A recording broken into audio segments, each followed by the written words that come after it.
Every day, all around the world, people begin their day by getting themselves ready and making their way to work in order to pay for all of the things they need in today's modern society, and so they can pay for all of the things they want. Constantly pushing forward to accumulate more money and possessions, often feeling a little lost and wondering what life is really all about.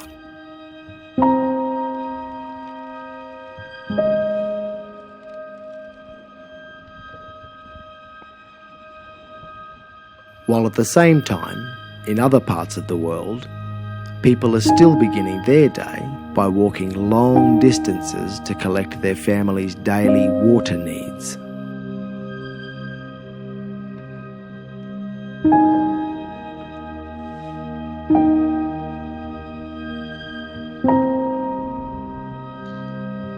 What if there was a way to connect these two problems and fix both of them?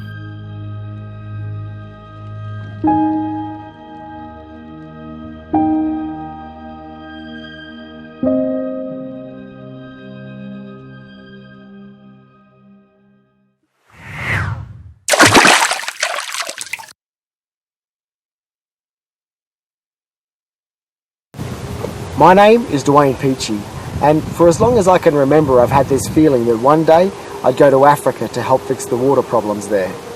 Now it seems like that one day has come, because I'm here in Ethiopia and I'm ready to begin my mission by digging my first well for a village here. I feel like it's going to be an amazing journey, and I want to share it with as many people as possible. So I brought a couple of cameras with me and I'll be filming everything. Now, before we begin, let's get one thing clear. I, like most people, have got no idea how to dig a well.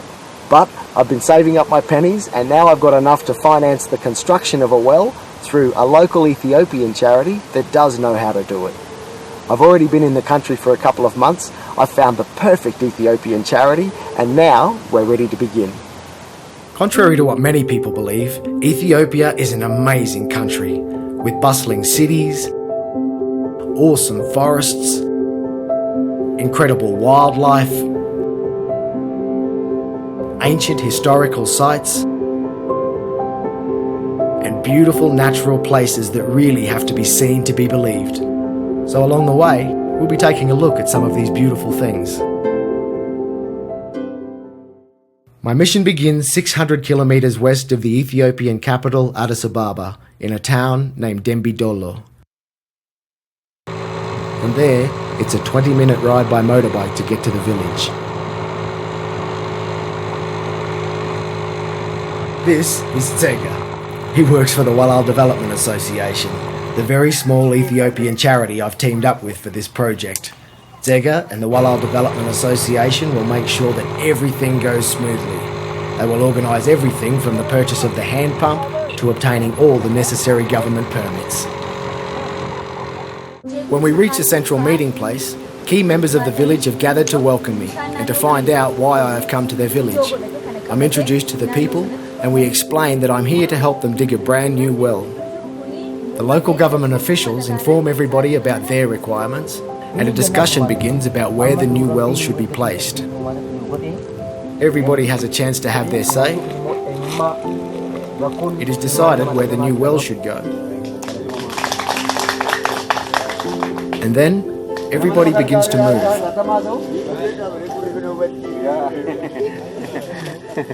We're on our way to where it's been decided the new well should go, so we can ask the landowner for his permission.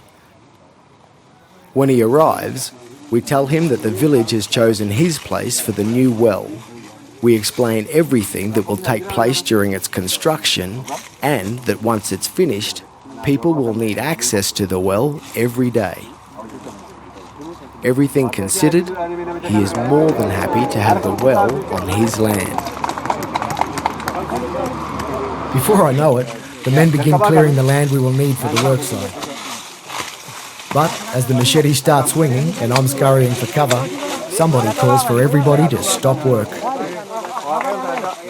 This was a very important occasion, So, as with all important things in this village, it was essential it begin with a prayer. For me, this prayer was especially beautiful because, just like it is throughout Ethiopia, Christians and Muslims stood side by side with their heads bowed in prayer, each understanding that the religion and the words were irrelevant. They were all praying to the same God. Amen. Amen. When the prayer ended, all the men sprang into action. They wouldn't allow me to do anything, so all I could do was stand back and watch as they made short work of it. This is Desi. Desi is our well contractor. He's the man with all of the knowledge. Here he's marking out the place where the well will go.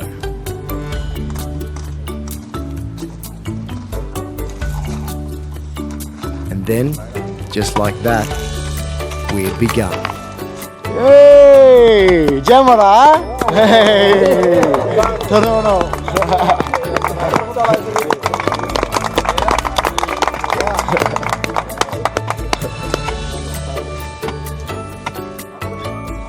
The digging continued throughout the day, and everybody was keen to have a go. At some points, there were 5 people working together to dig. Everybody worked very hard, but nobody had to work for very long before somebody came to take their place. The sense of community was amazing. It was really beautiful to watch. At the end of the first day, we'd already dug down 1.5 metres, and the day ended just as it had started, with a prayer of thanks.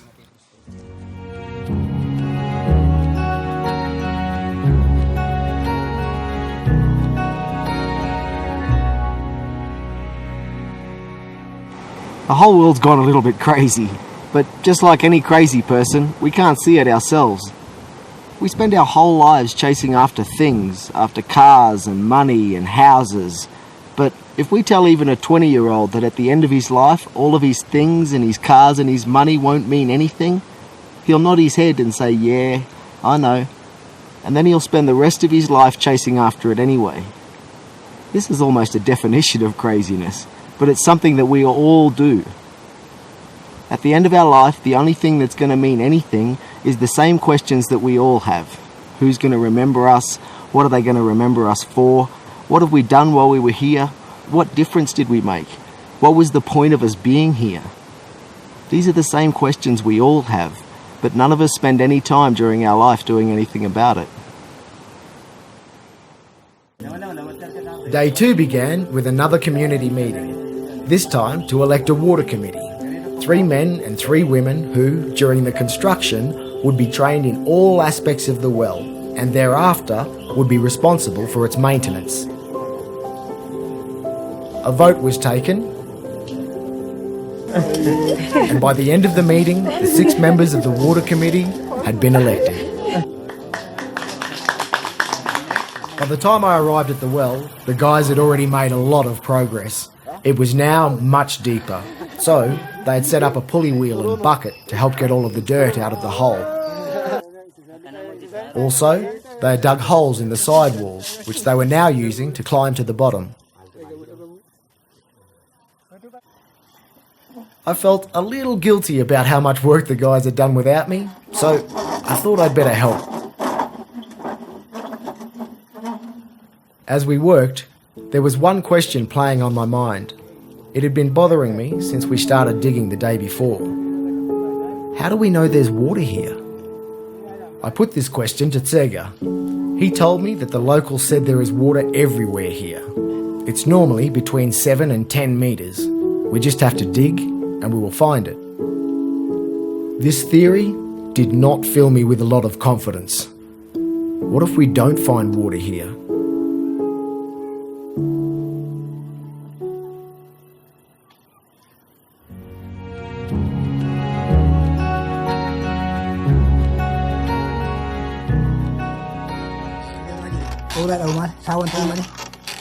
It looked like hard work down there, and for the first few days the men had forbidden me from going down the well to dig. They thought it was far too dangerous for a foreigner to attempt.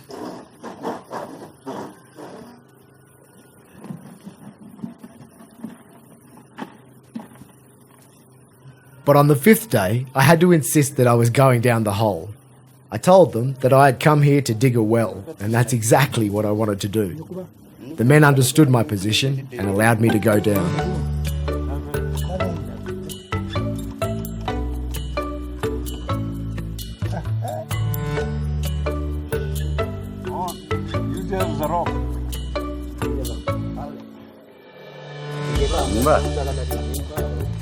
Nice! The air down there was very thin. It had more dust than oxygen and it did not move. It was very hot, hard work. Yeah. But as hard as it was, I was loving every minute of it. Finally, I was digging a well. I'd been wanting to do this for a very, very long time.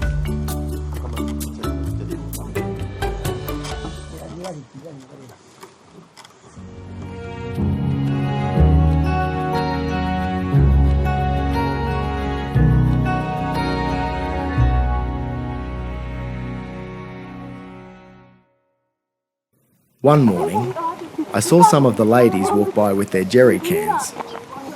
They were on their way to collect water, so I decided to follow them to see how far they had to go. One of the ladies had brought her daughter with her for a walk. Her name was Afiza, and she had a cute little toy jerry can of her own so she could emulate her mum.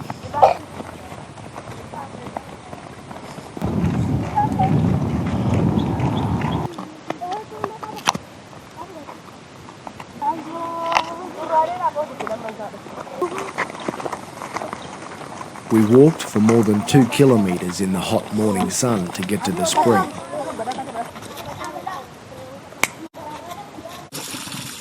When we arrived, the ladies filled their jerry cans, washed their feet,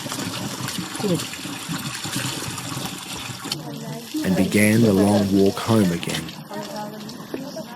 This time, they were carrying either 20 or 25 kilograms of water on their back. As we walked, I noticed that the little jerry can Afiza was carrying was now being carried by her mum up in front. It was not a toy at all. It was now filled with an extra 3 litres of water, and this lady was struggling to carry it and another large jerry can. When the struggle became too much, she stopped, held the little jerry can out, and Afiza ran forward to carry it for her mum.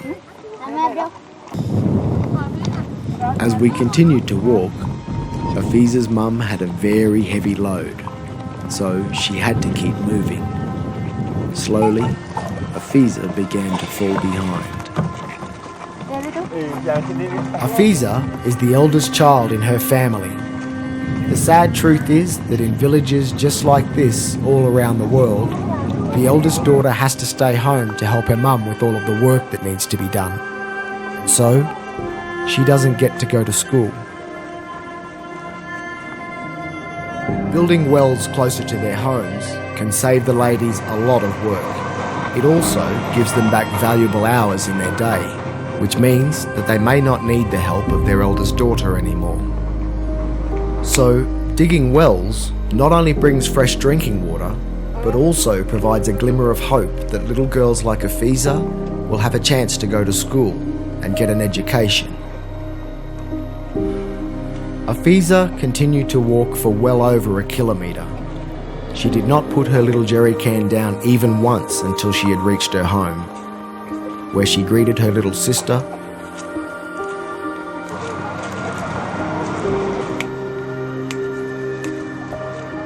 and went inside to put it down. The smile she gave me when she came back out almost brought me to tears. How can this still be happening?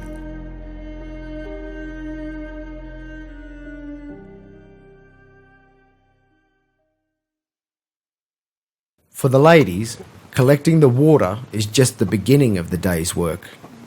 They need to tend the gardens where their family's food grows. They process the different grains they grow. They also need to make the traditional breads that their family will eat. In order to do that, they must first make the flour. It takes these ladies over an hour every day to make enough flour for their family's bread. Then they have to make the bread.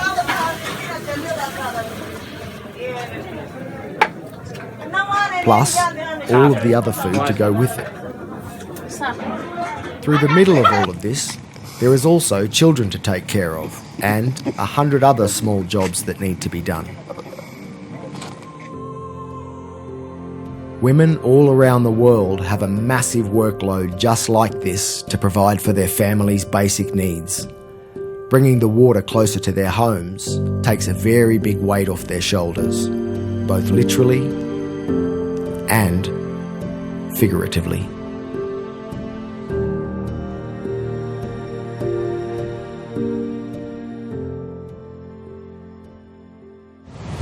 With all we have in the Western world, it's hard to believe that there's still 2 billion people on the planet that need this kind of help. The big question is, what can we do about it? Well, there's 5 billion of us on the planet that are in a position to do something about this at some time in our lives. Each well we dig services a minimum of 200 people, which means we can take the figure of 2 billion and divide it by 200. This brings us down to a figure of 10 million.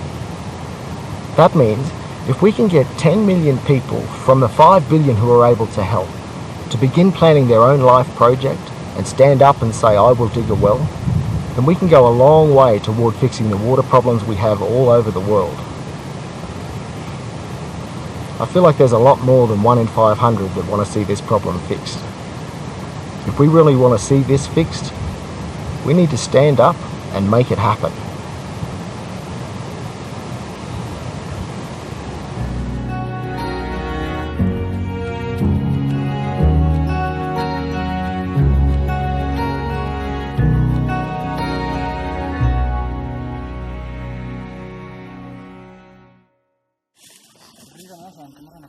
The men had said we should find water between 7 and 10 metres.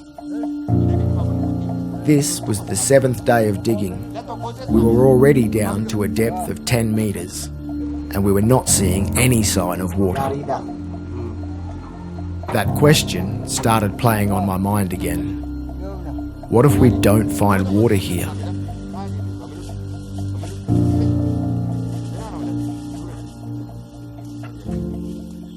This is a Safa. A Safa is a very good man for the village.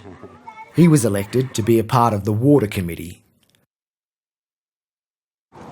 From there, he took it upon himself to be at the well every day to help with the work and to make sure that somebody from the village knew everything there was to know about the well. He also organised everything I needed and took me everywhere I needed to go in the village. Asafa and I became good friends quite quickly. Although I hadn't said anything, I think he had noticed that I was beginning to worry. He suggested that we go for a walk so he could show me the fields where the village grew most of their food. When we got there, I was very surprised by what I saw. There was a massive field full of every vegetable that was in season. There was also a lot of fruit.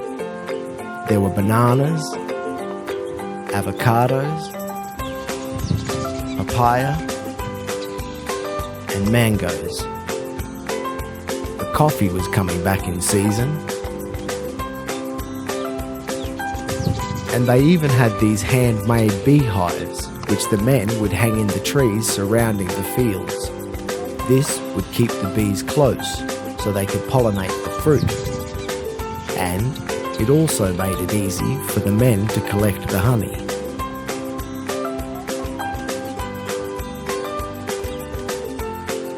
I asked Asafa how they managed to water everything.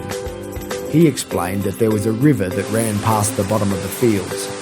The water was contaminated, so it wasn't suitable for drinking, but it was still good for farming. What Asafa showed me next was very impressive. A little further upstream, there was a waterfall. From the top of the waterfall, the men had diverted the water through the rocks. They had dug a small stream which wound its way around the hill that the waterfall was on.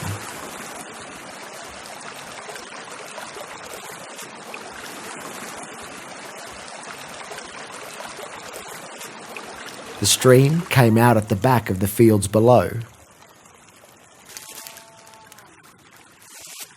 From there, they were able to divert the water to wherever they needed it. It was really an ingenious setup.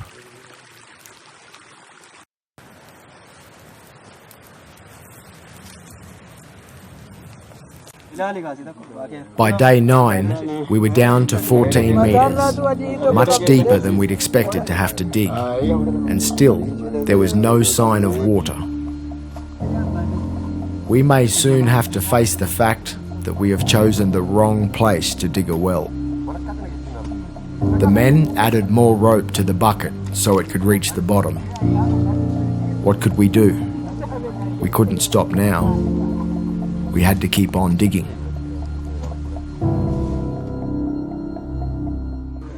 At these stressful times, having all of the kids around was really nice.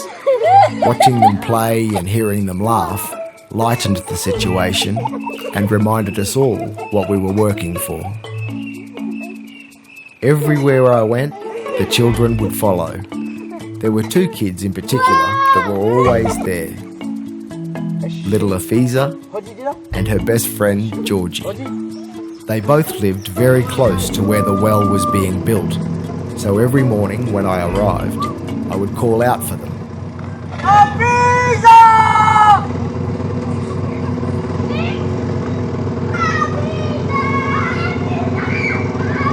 Georgie, like Afiza, was also 3 years old, and he was the village comedian. He was constantly making people laugh. He loved to play this game with me, where he would stalk me from a distance, slowly creeping closer and closer, until I would turn and chase him for a few steps, and then stop. He would run off to a safe distance and turn around. Then, the whole process would start all over again. This day, I decided to chase him properly to see what would happen.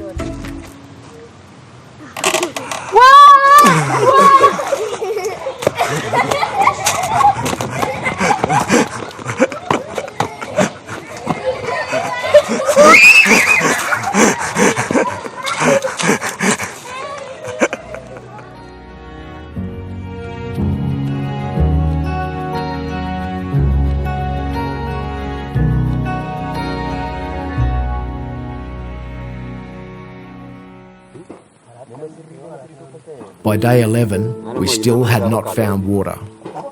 Things had become quite serious. The mood had dropped considerably, and everybody was becoming quite concerned. But then, we had a breakthrough. So, after 11 days of digging and 16 metres down, we've finally found what we've been looking for. We've got moisture in the bottom of the hole. But I can't show you what that looks like from here, so we're going to have to go down.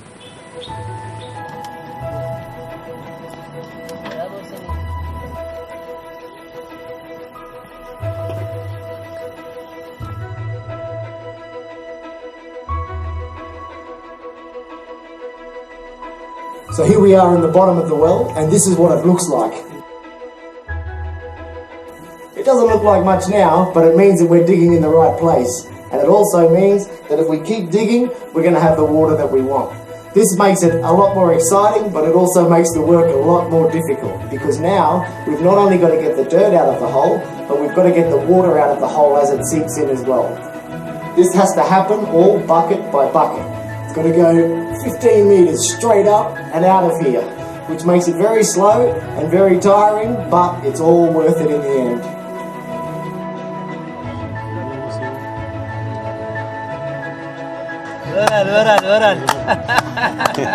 Nice one. As I emerged from the well again, everybody was in a festive mood. We were all very relieved and excited to finally find water. But there was no time to sit and celebrate. We had to keep on digging. Asafo was ready to go and went straight down the hole to get back to work.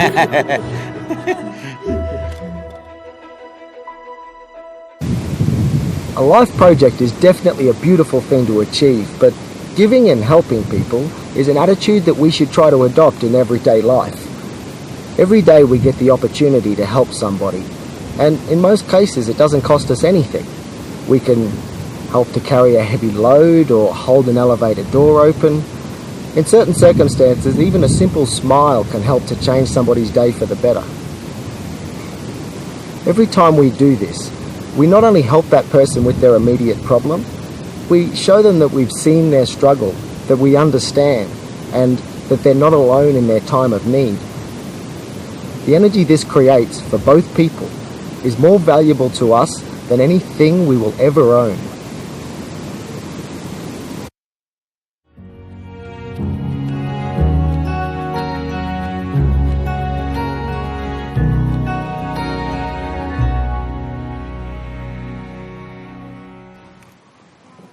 As the work went on, more and more water began to seep into the well. This meant that every morning, before we could begin, we had to remove all of the water that had collected overnight.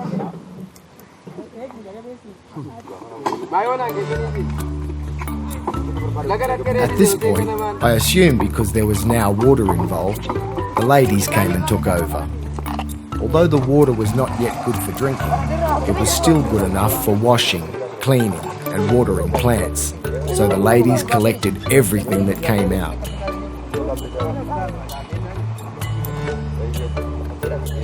And of course, little Afiza was there to help.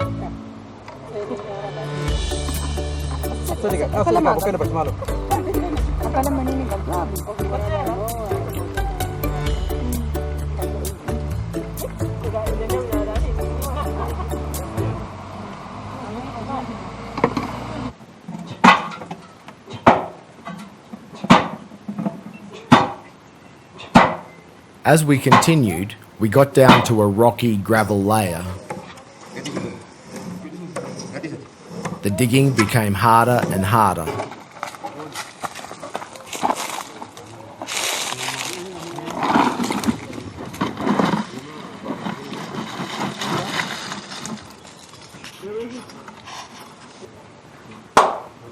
And then, 3 days after we had first found moisture in the hole, we hit solid bedrock. There was no way we could move or break the bedrock by traditional methods, so that meant this was the end of the digging. Now, the really hard work was about to begin. We needed to line the walls of the well all the way back to the top with rock and mortar in order to seal it and stop any dirt or contaminants from getting into the water. For this, we were going to need a lot of rocks.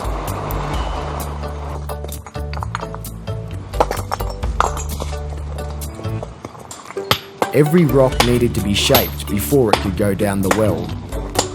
Even the gravel to line the bottom of the well had to be made by hand from larger rocks. The kids helped move the rocks closer to the well. There was mortar to be mixed, and everything had to be passed down the well bucket by bucket to the man doing the masonry work.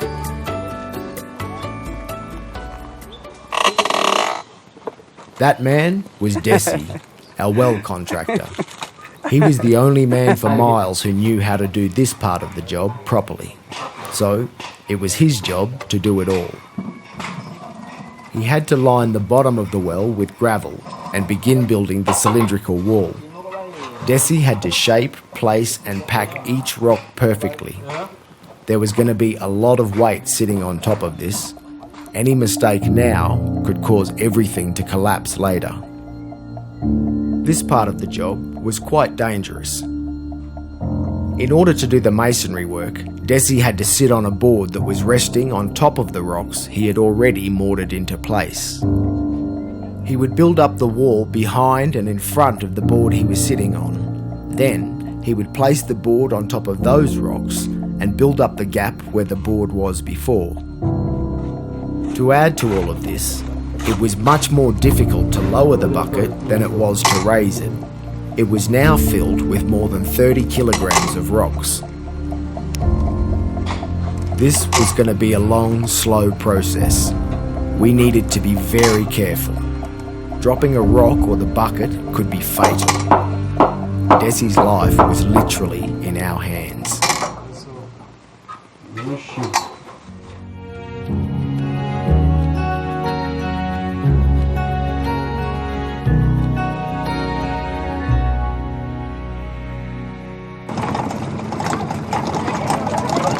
Every morning, getting out to the village was an amazing way to start the day. The road leaving town was quite rough, which meant we had to go slowly. The kids loved to chase us, waving and laughing, and all the way out, people made me feel very welcome.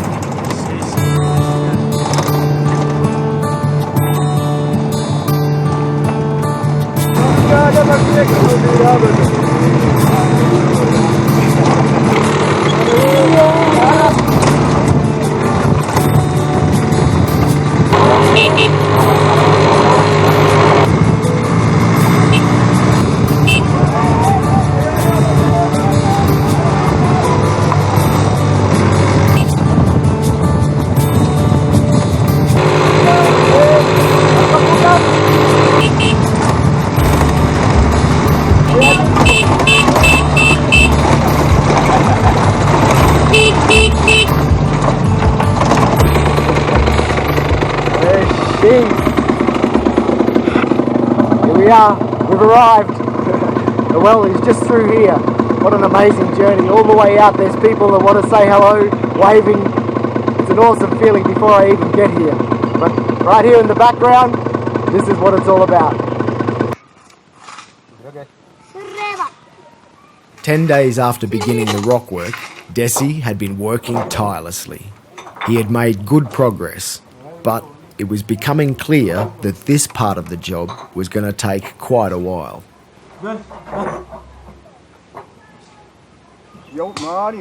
Every few days, we would get a visit from one of the village elders. His name was Murga. He was 98 years old. He was amazing. He was like the village history book. Every time he came, the men would gather around to listen to whatever it was that he wanted to talk about. Then, when he was ready, he would wander off home again.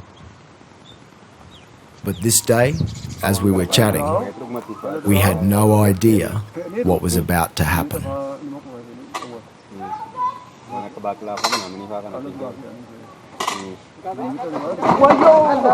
The worst possible thing had happened. We had dropped the bucket full of rocks. Desi was hurt, and from up here, we had no idea how badly. At this point, out of respect, I turned off the cameras. The bucket had glanced off the side of Desi's shoulder and landed on the board he was sitting on. It had hurt him a lot, but luckily there was no lasting damage. We got him out of the hole and called an end to work for the day.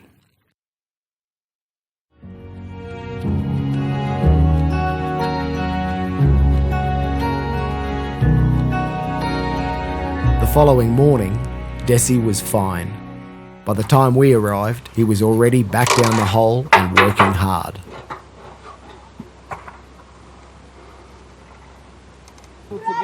On the surface, we had a meeting. I told the men that from now on, there needed to be 2 people on the wheel and another person to hold the bucket at all times. We could not allow the bucket to be dropped again. Because we were all so excited to see the well finished, and because it was such a slow, monotonous process, this part seemed to take forever. It was so slow, at one stage we even caught Sega asleep on the job.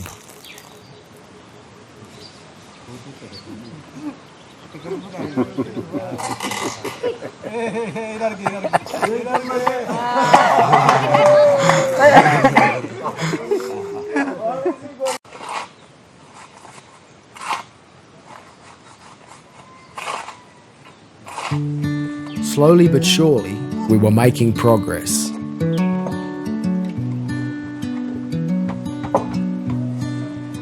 As we got closer to the top, we got a bird's eye view of the dangerous manoeuvre Desi had to perform in order to change positions.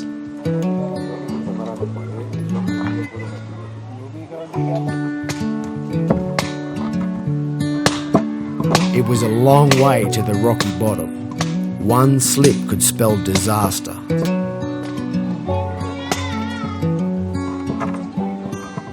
But thankfully, there were no more accidents.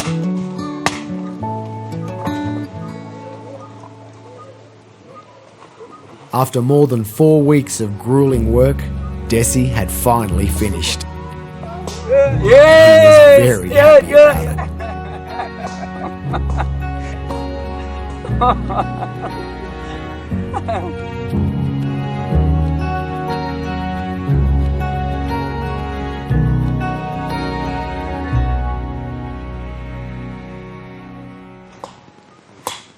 Although we had completely encased the well in rock, the work was not yet finished.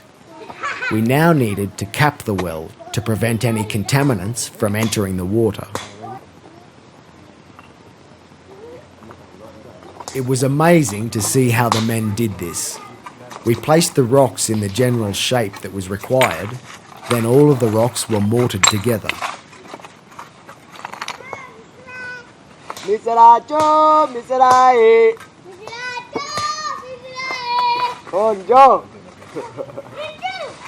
This process was repeated for the concrete pad that would surround the well to help keep it clean. Here, nothing was simple. We couldn't buy concrete reinforcing mesh, so we had to cut steel bars to size and wire each cross-section together in order to make a mesh. When that was done, we put the pump base in, levelled it off, and concreted everything into place.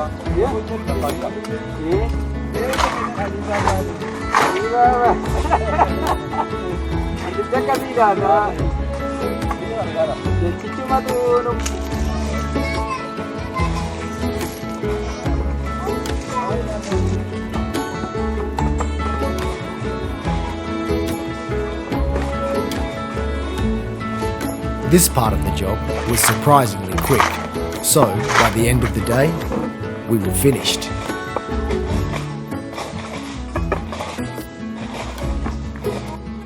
Now we've reached a really exciting point in the process. The cap is on the well base is in place, and the boys have completed all of the trimming. Now we've just got to wait a few days for the concrete to properly dry, then we can fit the pump to the base and everything's ready to go.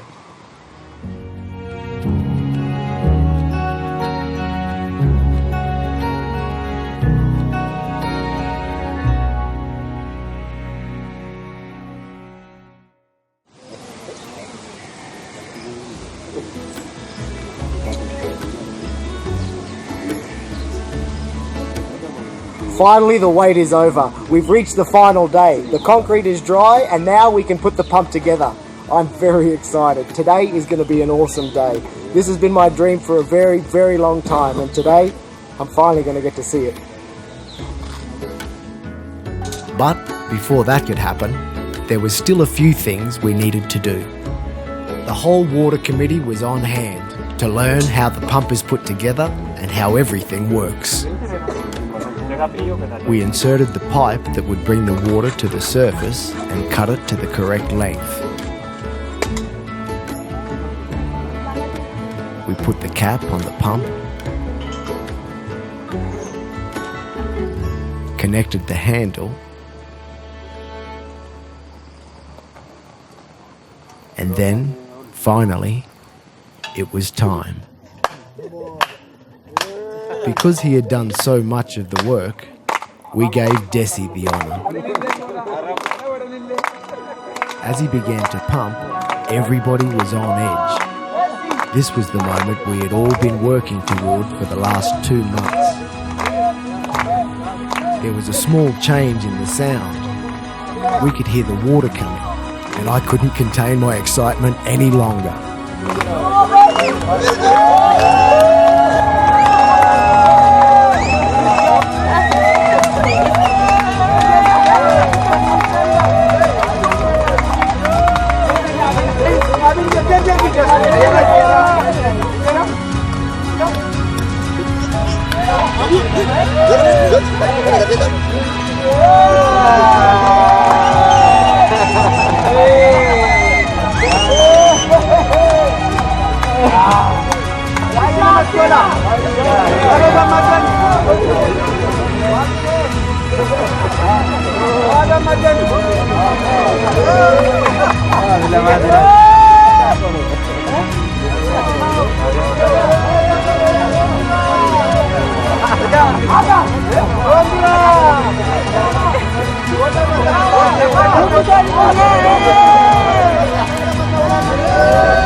Well, there it is. We finally have water. It's come from the ground. We have it. It's beautiful.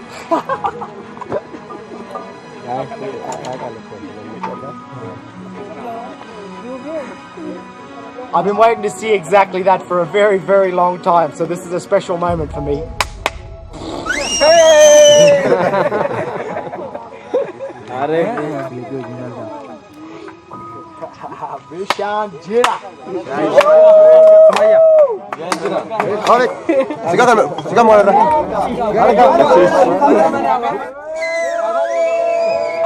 Everyone was eager to have a drink from the new well, none more so than little Afiza, who waited patiently in the background for her turn. I'm not sure if she knew it or not, but this event was particularly important for her and her family. The new well was only 50 metres from their home, which meant that Afiza's mum would no longer need her help every day. The people wanted to make a small presentation to say thank you. And who better to make that presentation than my little friend Afiza.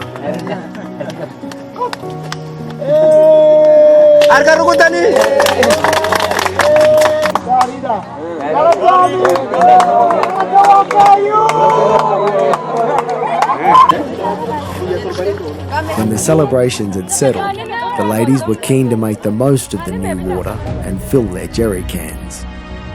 Today, and from now on, they wouldn't have to walk so far to get them home.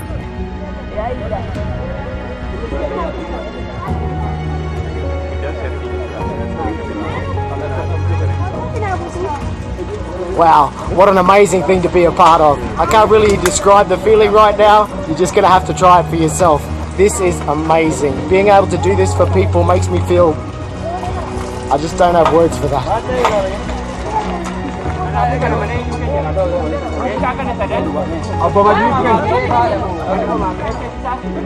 The new well was creating a lot of excitement in the village, and it brought a visitor who was a real surprise. I could not believe I hadn't met him until now. This guy made Murga, the 98-year-old, look like a teenager. This is Abdurrahman. My friend here is 120 years old. Living the natural life in the village can be amazing. It was a real honour to meet him. This man had lived in 3 centuries. He was incredible.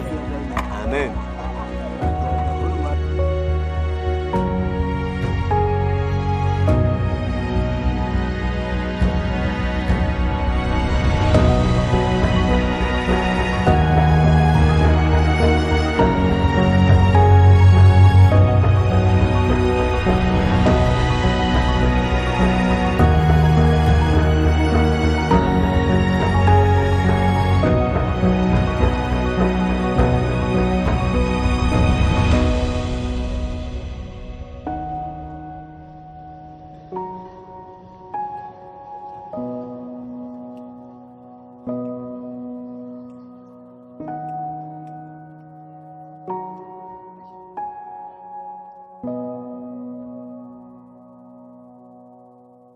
All of that happened quite a while ago, and right now I'm back in the village for the first time in almost 2 years.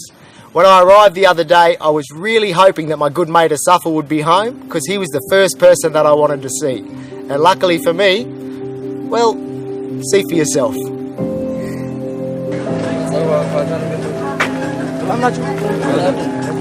Nobody in the village knew that I was coming, so Asafa had no idea that I was about to arrive.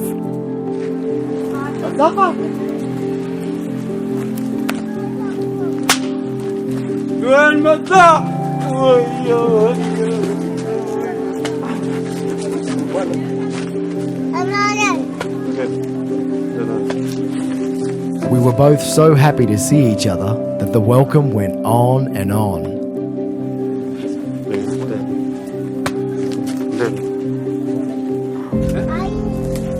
I had thought about my return to the village many times, and I knew it was going to be exciting.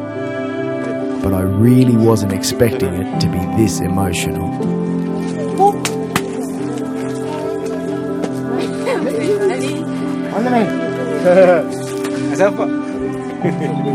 It all left me a little bit lost for words. This is Asafa, good man. Asafa greeted Sega in the traditional way, and then he was straight back to me.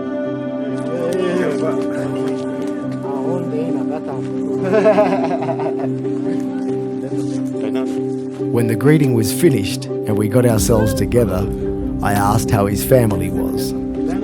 He said that they had gone to Dembidolo for the day.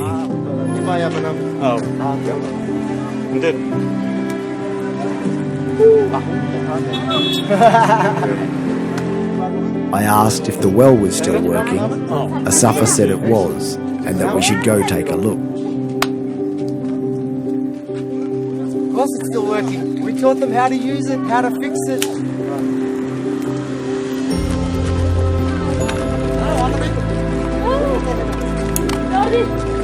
As we began walking, the first person we passed was one of my little friends. Georgie!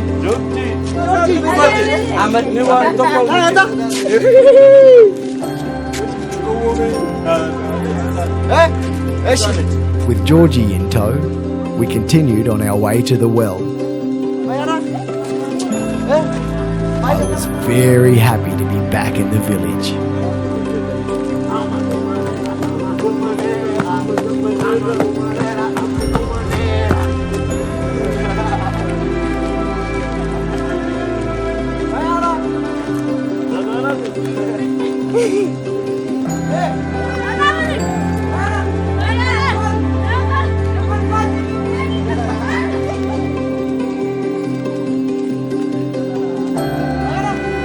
As we walked, the kids kept coming from everywhere to join the procession.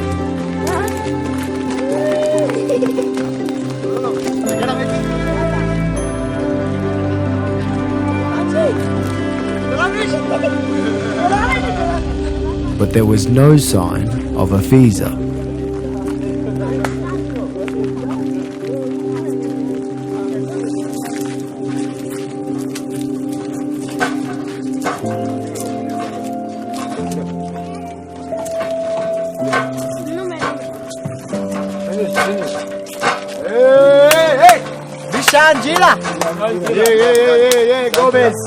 Gomez. Vaya gomanera. Ule tamet buala, sira ale. E Japan pejira. Gomez. Eshi.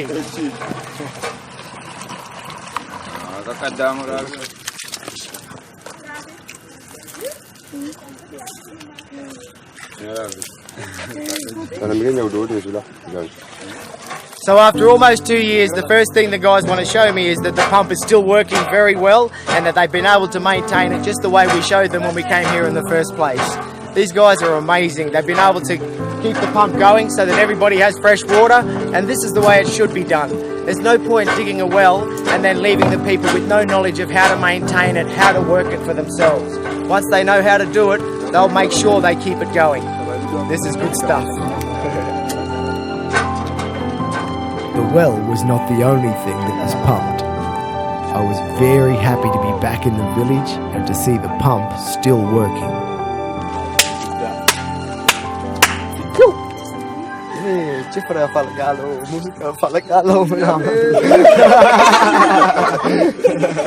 And then, amidst all the excitement, little Afiza arrived. Afiza!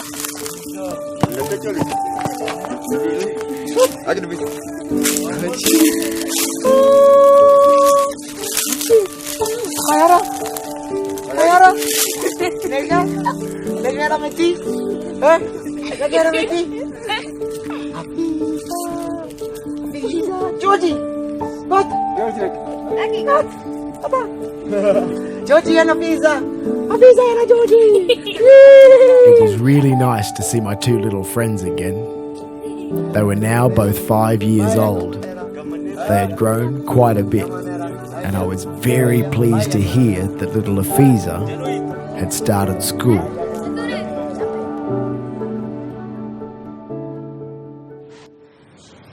This has been an incredible journey, and for me, it's been a long time coming. My brother tells a story of a time when I was 3 or 4 years old that I don't really remember, but apparently my whole family was sitting around in the lounge room watching television when an ad came on from one of the major charities. Now, it was showing a child drinking out of a puddle of dirty water and explaining that people in Africa were dying because of a lack of clean drinking water.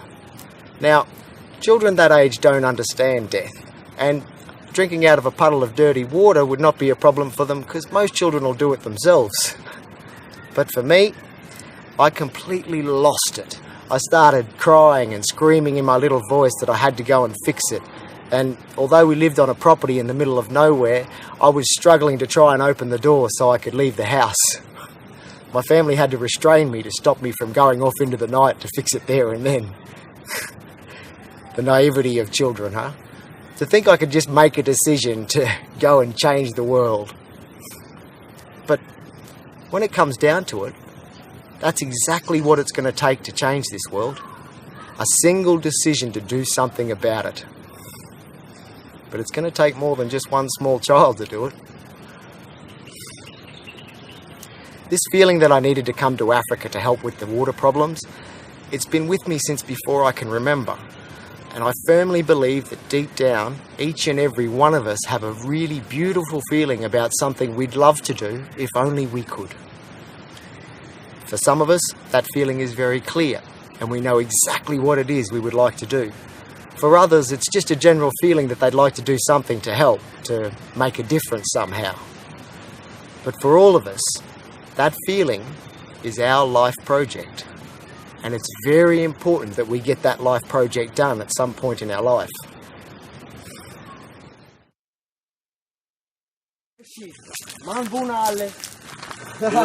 In most parts of Ethiopia, it is a tradition to share coffee as part of the welcome. So, when we were finished inspecting the well and catching up with the kids, I wanted to have coffee with the men. I was amazed at how much the place had changed since I'd been away. There was a new asphalt road, a lot more traffic, and a brand new coffee shop had sprung up, which the men were keen to show me.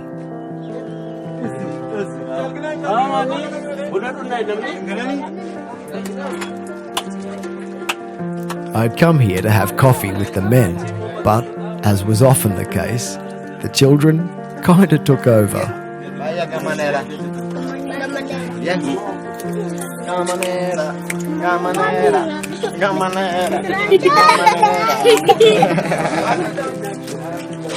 When we were finished at the new coffee shop, we were off to Asafa's place, where I had a special surprise waiting for everybody.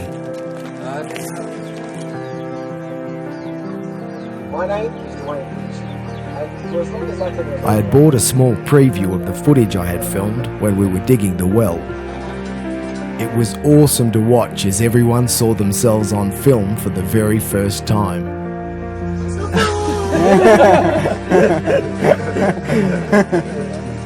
When it was finished playing, nobody moved. They wanted to see it again and again. We watched the 3-minute film over and over until the battery in the laptop went flat.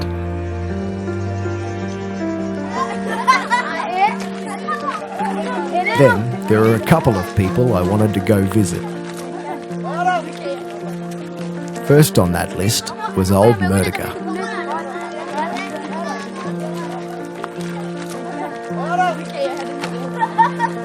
He greeted me in the way that he always did, with Forenji.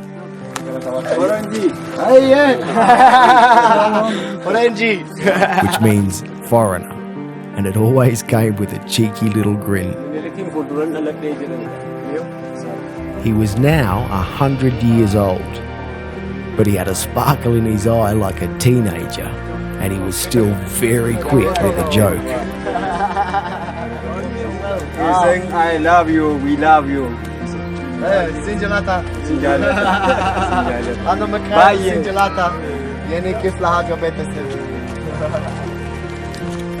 Next, we were off to visit the Grand Patriarch of the village, Abdullah Haman. When we arrived, we found him sitting cross-legged on the ground under a tree. The last time I was here, the men told me that he was 120 years old. But when I asked them how old he was now, they asked Abdullah Haman directly, and we were all in for a big surprise.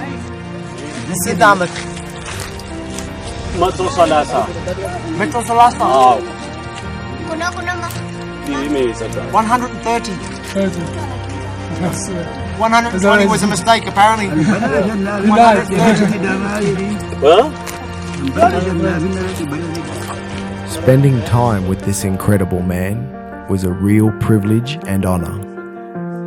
For the whole 130 years that he had lived here, his village had had this water problem. To know that he was able to see that problem fixed in his lifetime, and to have him thanking me for that, was a very special feeling that I will carry with me for the rest of my life.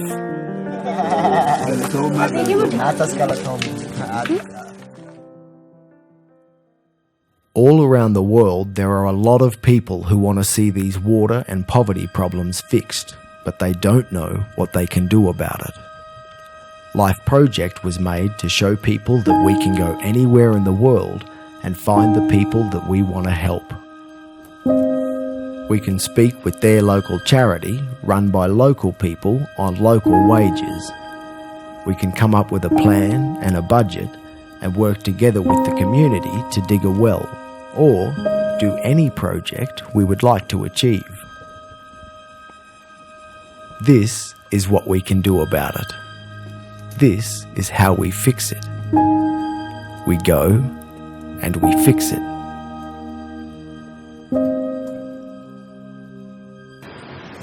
What the world needs now is for people to stop thinking, if only I could. There's no point sitting around waiting for the world to change. We are the world. So if we want the world to change, we need to begin by changing ourselves. We need to remember what's truly important in life. We need to stop our relentless chase after money and things and begin to realise that the real value in life does not come from the material things. It comes from the differences we're able to make in people's lives. We can change the world, but it begins with us, all of us, and a single decision that will begin down the path of achieving our own life project.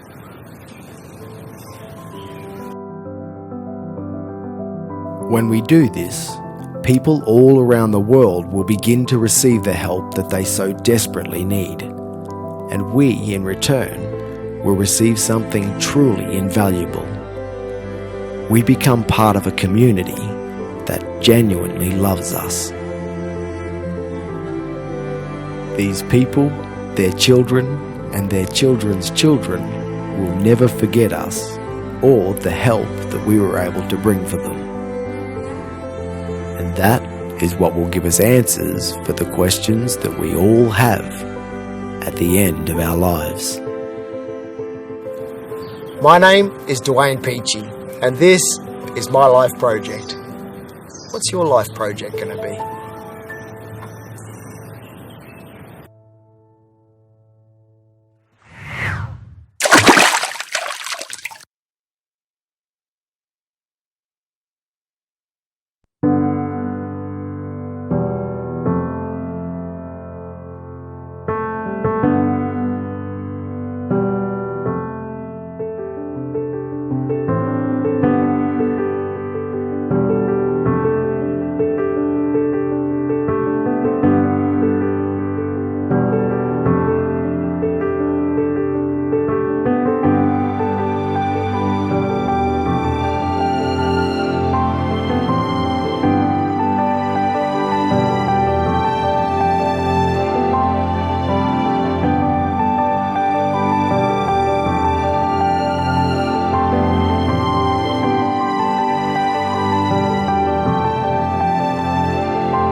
All right, that's it.